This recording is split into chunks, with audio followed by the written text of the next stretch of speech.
The galaxy was unraveling. It did not happen with a single war nor a single betrayal.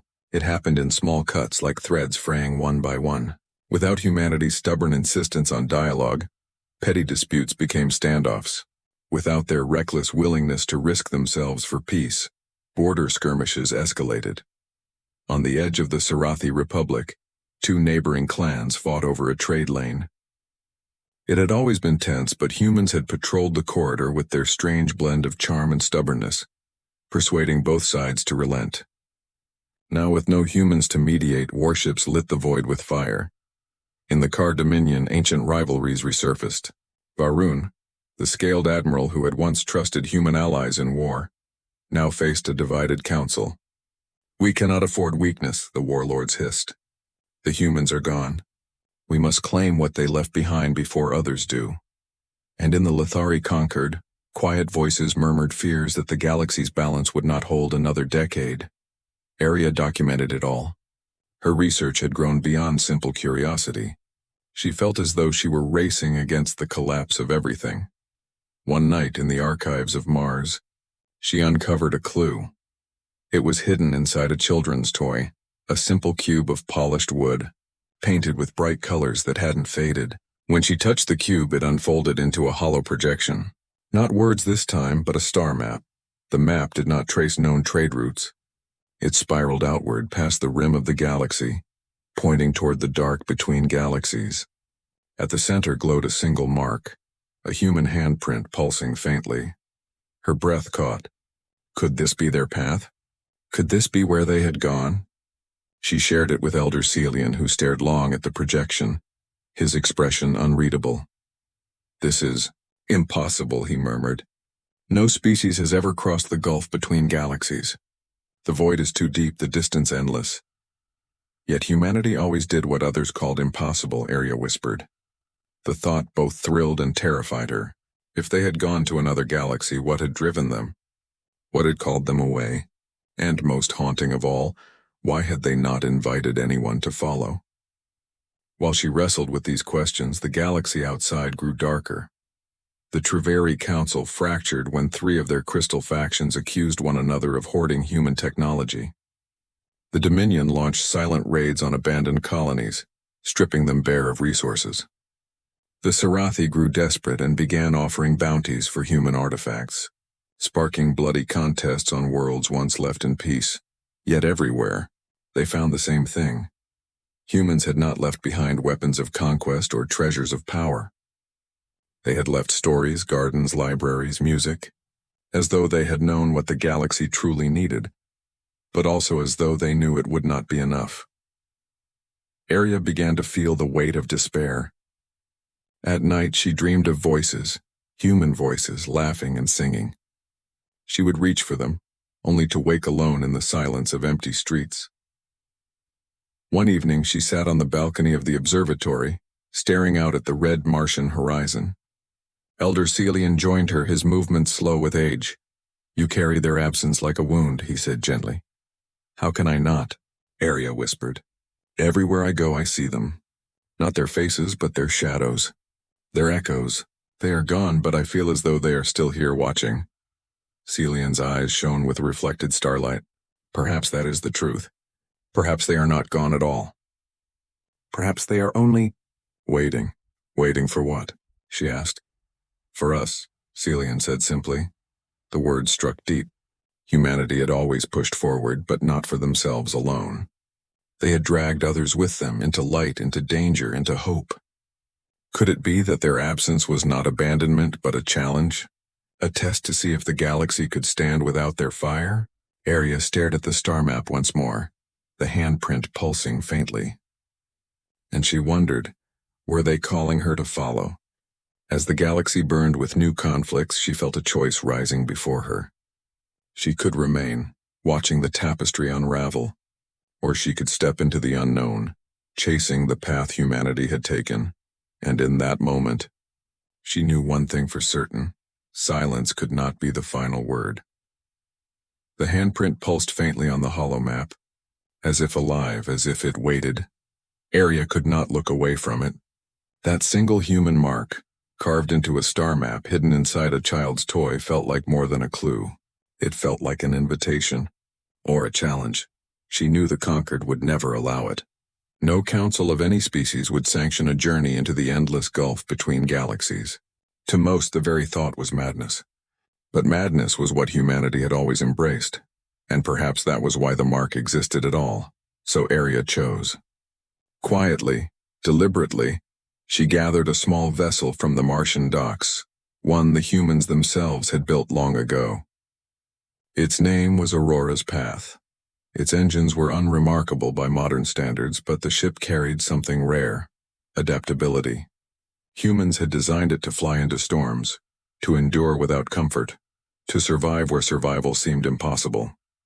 She loaded it with supplies, data, and the holomap, and one evening, under the red dusk of Mars, she departed, alone. The void beyond the rim was not like the void within the galaxy. Here stars grew thinner, the spaces between them darker, deeper. Even for Erya, who had spent her life among starlight, the emptiness pressed on her like a living thing. Days became weeks. The Aurora's path drifted where no beacon guided, following only the pulsing handprint that glowed on her map. At times the silence seemed unbearable. She would play human recordings to fill the emptiness. Laughter echoing in crowded halls, the rhythm of old Earth songs, voices reading poems into the stillness. Sometimes she wept. Other times she smiled. Always she listened, and always she felt watched, not in menace but in memory, as though humanity's eyes were still upon her, urging her onward. But back in the galaxy she had left behind, things grew worse. Erya received fragments of reports from passing relay signals. The Sarathi had broken into civil war over access to human archives. The Dominion expanded its borders with ruthless speed, seizing abandoned colonies in the name of strength. Even the Concord, once a bastion of restraint, now whispered of preemptive strikes. It was happening exactly as she feared. Humanity's absence was not just silence, it was collapse, and yet, even in that collapse, something extraordinary stirred. In the middle of war-torn space, on a world named Kelros, the starving Sarathi discovered an untouched human greenhouse. They entered with weapons ready, but found tables covered with food, lights glowing warm. And on the wall, painted in simple human script, "For those who hunger, eat and remember we were here." The soldiers put down their weapons. For a single day, enemies shared bread together. That moment spread like a whisper across the stars. Even in their absence, humans had a way of binding others. Erya carried that whisper with her as the days dragged on. Each night she studied the map, wondering, was she truly following their trail or chasing ghosts? Did the handprint lead to their new home or only to emptiness? One night, as the Aurora's path drifted in the vastness, alarm sounded. The ship had reached the very edge of mapped space. Ahead lay nothing. No stars, no routes, only the dark between galaxies. Her heart pounded. The pulsing handprint pointed straight into that abyss. She sat in the cockpit, trembling, her hands on the controls. Celian's words echoed in her memory. "Perhaps they are waiting for us." Her voice was barely a whisper. "If you are waiting, then I will come." And with that she set the course into the endless dark. The ship shuddered as though resisting. The stars behind her began to fade, swallowed by the gulf. Before her stretched eternity, black, silent, unbroken. Yet still the handprint pulsed. Erya did not know if she would find them.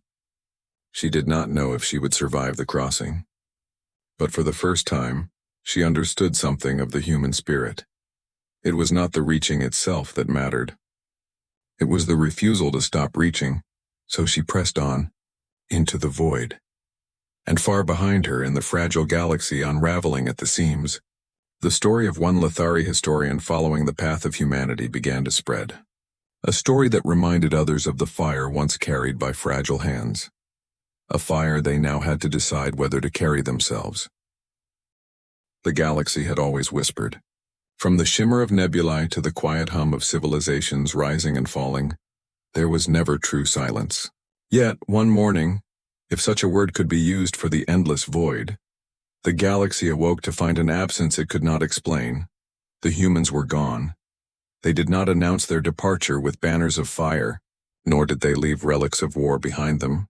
They left as they lived, restless, wandering, never entirely belonging to the stars that hosted them. Whole fleets simply vanished, colonies stood deserted, and once bustling trade hubs on the rim of spiral arms were emptied as if abandoned overnight. The other species of the galaxy noticed first in small ways. A merchant ship from the Sarathi Republic arrived at Sol, expecting to haggle with Earth's stubborn dock workers. Instead, they found orbital stations drifting in perfect order, powered and warm but vacant. Messages sent to the surface received no reply.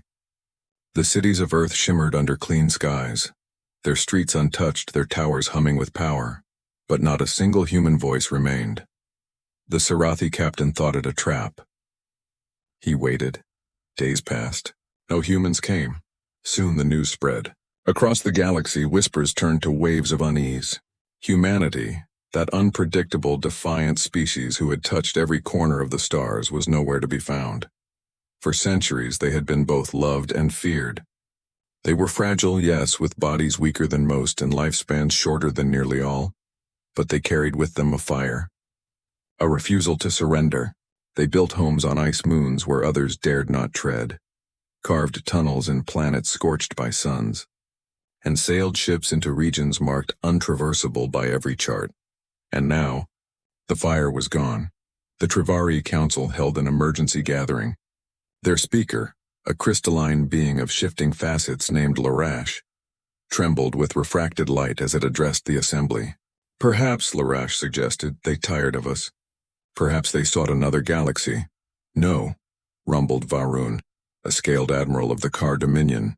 His voice carried both anger and fear. They would not leave without reason. Humanity thrives in struggle. To abandon without fight? Impossible. But there was no sign of struggle. No war, no plague, no calamity, just absence. In the days that followed, strange patterns emerged. On outposts where humans once lived, the air seemed cleaner, the machines carefully maintained as though prepared for visitors. In libraries, countless journals were left behind, words, stories, histories, all meticulously preserved. Some saw it as a farewell gift. Others saw it as a warning.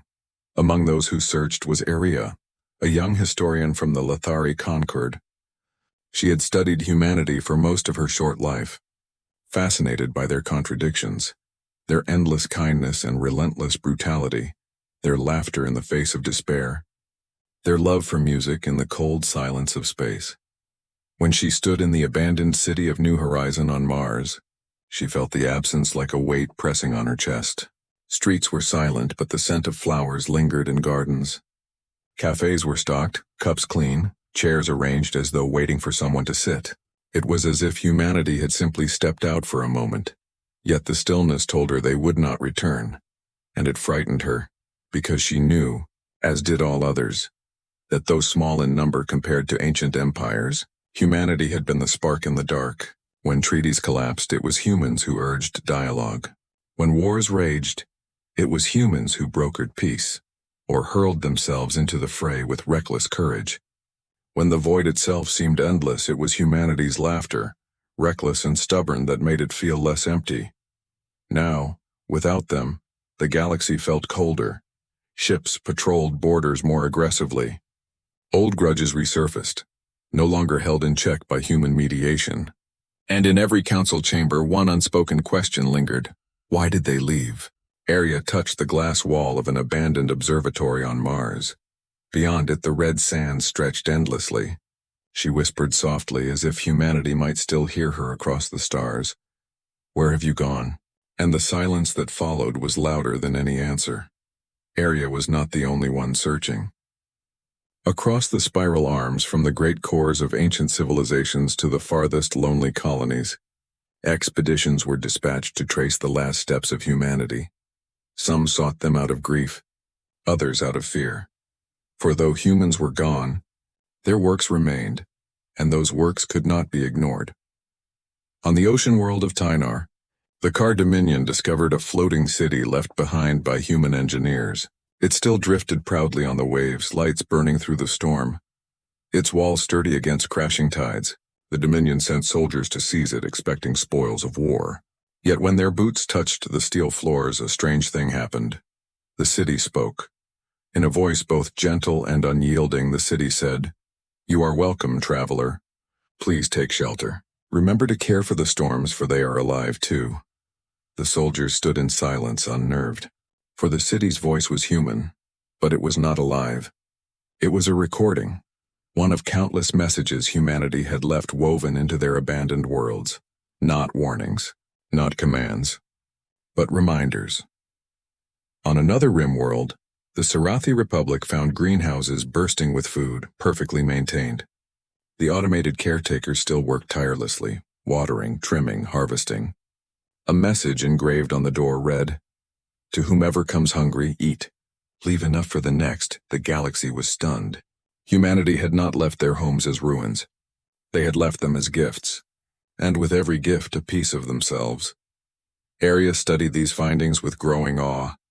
Her research team collected fragments of data from dozens of colonies, preserved libraries, songs encoded into holograms, paintings left in public squares, children's toys carefully placed in rows as though waiting for hands that would never return.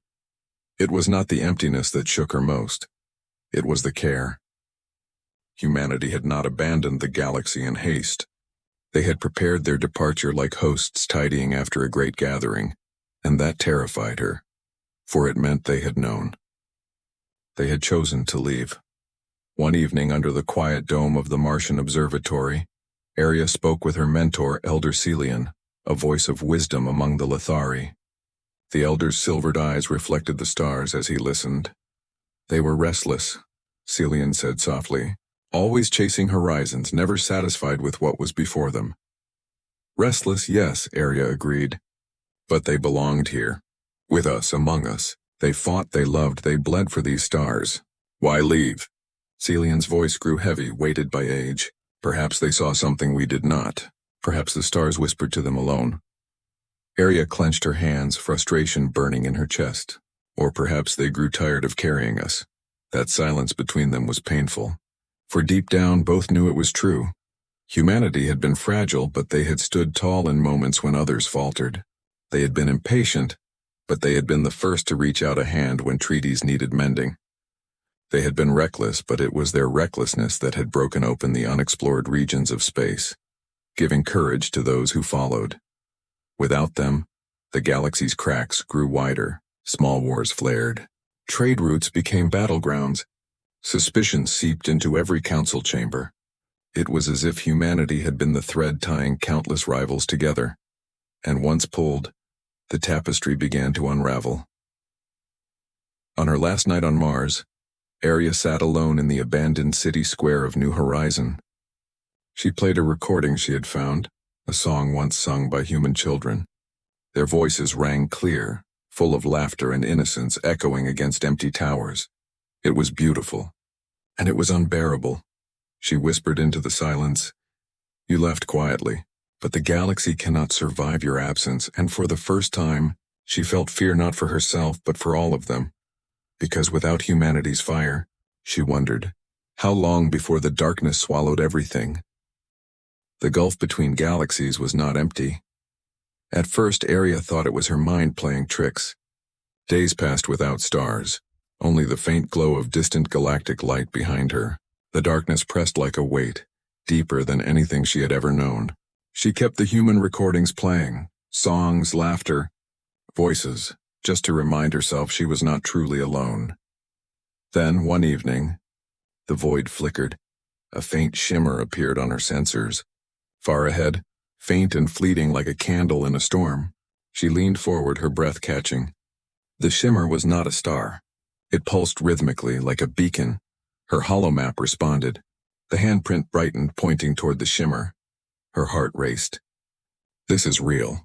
This is their trail. The Aurora's path adjusted course, gliding through the void. Hours turned into days, the beacon growing closer. Finally, she saw it with her eyes.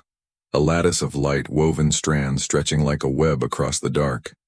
It was beautiful, delicate and radiant against the abyss. Energy flowed through the strands, shimmering like rivers of fire.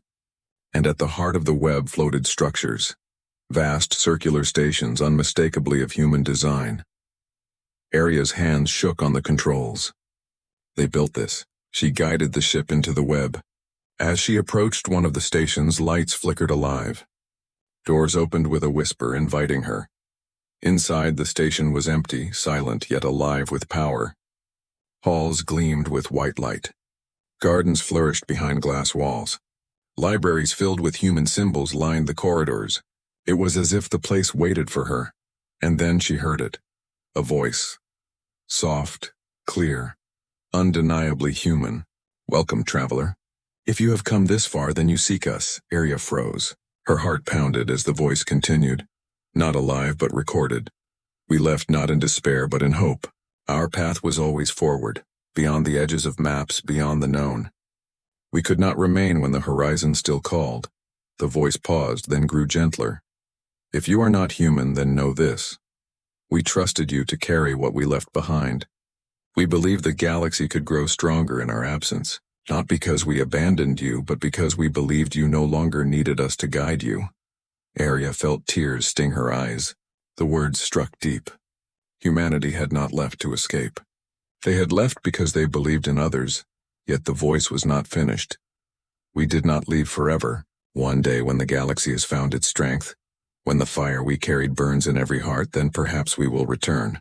Until then, follow if you must. Learn what we have learned. See what we have seen." The recording ended. Silence filled the station. Erya stood trembling in the stillness. She wanted to cry out, to demand more answers. But all that remained was the pulse of light through the web, guiding deeper into the void. She wandered the station for hours. In its chambers she found journals, drawings, songs, fragments of human lives. Not military outposts, not fortresses, but places of memory. And in the central chamber, carved into the wall, were words in human script. "We are not gone. We are only ahead," her breath caught. Humanity had not vanished. They had gone farther than anyone had dared. They had become the pathfinders of the void. When she returned to the Aurora's path, she felt changed. The galaxy behind her was tearing itself apart, blind to the truth. If only they could see this. If only they could understand what humanity had done. But even as hope stirred in her, fear lingered. For the journey was not over. The web of light stretched endlessly ahead, farther into the abyss, and something told her that following it would not be without cost. She looked once more at the handprint on her map. It pulsed steadily, urging her forward. Her voice was steady now. "Then I will follow. For all of us."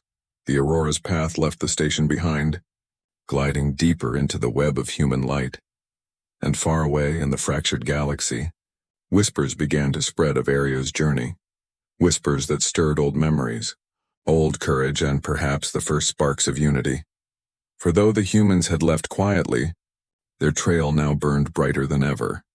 The lattice of light stretched on without end, a river of brilliance carved through the abyss. Each day Erya guided Aurora's path deeper into its currents. The web bent around her like threads of a great loom, whispering of hands that had woven it long before her arrival. Stations dotted the trail, each one empty yet alive, each one carrying fragments of humanity's voice.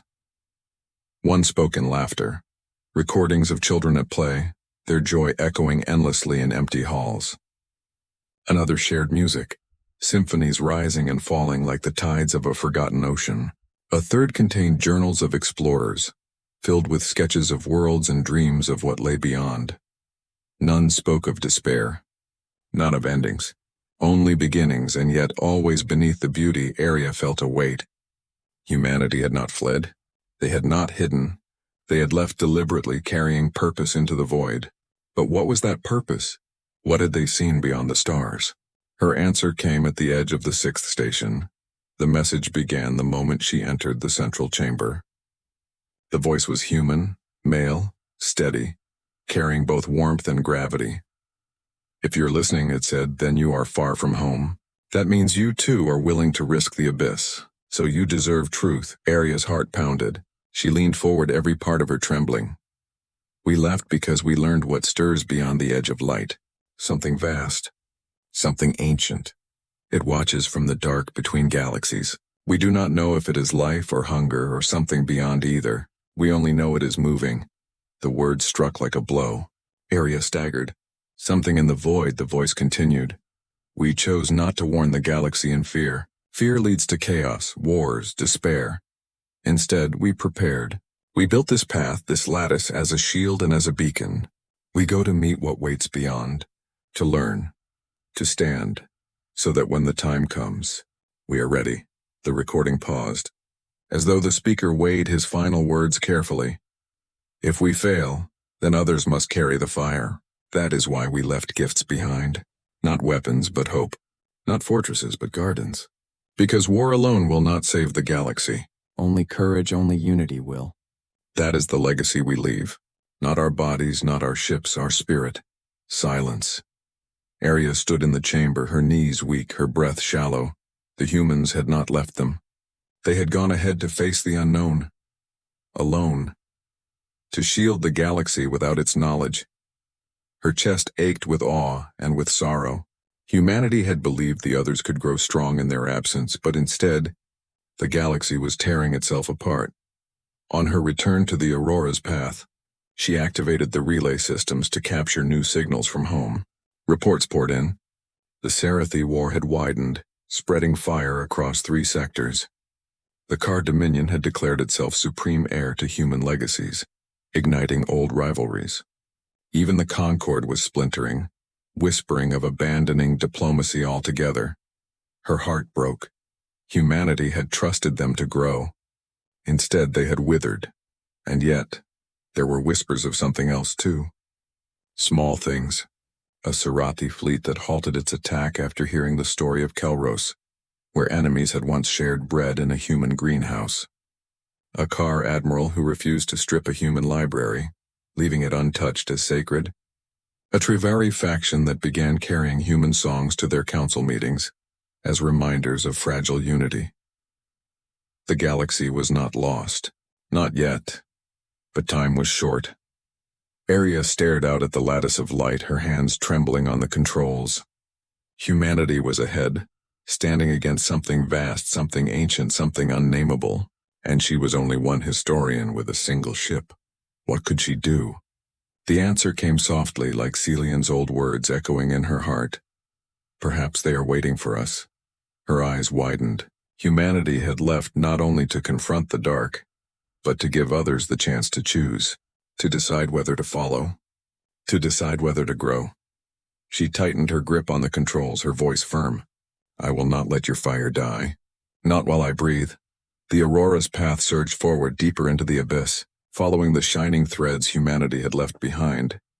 And somewhere far ahead, beyond the veil of stars, Erya felt it, like a heartbeat in the void. Something vast, yes, something ancient, but also the faintest echo of human voices, still singing into the dark. The lattice of light grew brighter the farther she traveled. What began as strands became rivers, and what were rivers became oceans of brilliance flowing through the abyss as though the void itself had been painted with fire. Erya had long lost track of days. Time became meaningless in the gulf between galaxies. Her supplies dwindled, yet she pressed forward, driven not by survival but by something deeper. Hope. At last, the map pulsed stronger than ever. The handprint flared, then dissolved into a new symbol, a circle radiant, alive. Ahead, the light gathered into a vast sphere, a construct so immense it dwarfed entire planets. Its surface shimmered with energy, its interior glowing like a sun. She gasped. They built this. The Aurora's path slowed as it approached. The sphere's gates opened without command, beckoning her inside. What she saw stole her breath. Within the sphere floated fleets of human ships, thousands upon thousands, gleaming in orderly formation. Stations, habitats, and gardens hung suspended in the inner light, orbiting an artificial star. It was not empty. It was alive. And then she saw them. Humans. Walking through corridors, laughing in gardens, working aboard ships, entire generations thriving within the sphere. They had not disappeared. They had not perished. They had become something greater, builders of a sanctuary in the abyss. Her ship docked. Trembling, she stepped out, her heart pounding as a figure approached. A human. He was tall, his features lined by years, yet his eyes burned with the same fire she had seen in every recording. He studied her with quiet wonder. "You are not one of us," he said softly. Erya's voice faltered. "No, I am Lithari. I followed your trail." His expression shifted, awe softening into warmth. "Then we were right," she frowned. "Right? That others would come," he said. "That our fire was not ours alone." Tears blurred her vision. She fell to her knees. "Your galaxy is unraveling. Without you, they are lost. Why did you leave us?" The human knelt beside her, his voice calm yet filled with weight. "Because we could not remain as guardians forever. The galaxy had to learn to stand. And because something waits in the dark, something vast, something ancient. We came here to meet it first." Her breath caught. "And did you?" He nodded slowly. "We have felt it. Its presence presses against the edges of this sphere, patient, watching. We do not yet know if it is foe or kin, but when it comes, we will not stand alone. That is why we left the gifts. That is why we trusted you." Erya's chest ached. "But they are failing, fighting each other, losing hope." "Then tell them what you have seen," he said gently. "Tell them we are not gone. Tell them the fire we carried burns brighter than ever, and it belongs to all, not just to us." He took her hand, warm and strong. "Carry this truth back, and when the time comes, when the stars tremble, we will stand together." Her tears fell freely. She had come seeking answers, but what she found was more than truth. It was faith. Humanity had not abandoned them. They had trusted them. Erya remained in the sphere for a time, walking among humans, listening to their laughter, watching their courage. She saw children chasing one another under glowing domes, engineers weaving light into new ships, farmers tending gardens that fed thousands. Fragile, flawed, stubborn, and yet unbreakable. When she departed, her ship carried more than supplies. It carried stories, proof, a promise. As the Aurora's path turned back toward the galaxy, she looked once more at the radiant sphere, shining against the abyss like a second sun. Humanity's voice echoed in her heart. "We are not gone. We are only ahead." And so she carried their fire back across the void. In the years that followed, the story of Erya's journey spread like wildfire. At first many dismissed it as myth, but she brought records, recordings, symbols no one could deny. Slowly, grudgingly, the galaxy listened. Enemies paused. Councils reconvened. Wars cooled not from fear, but from the whisper of a greater truth. Humanity had not abandoned them. Humanity was preparing, and for the first time since their disappearance, the galaxy began to breathe again. Not with dependence, but with courage. For though they had left quietly, humanity's absence had shaken the stars. And now their promise lit the galaxy with something far stronger than fear. Hope.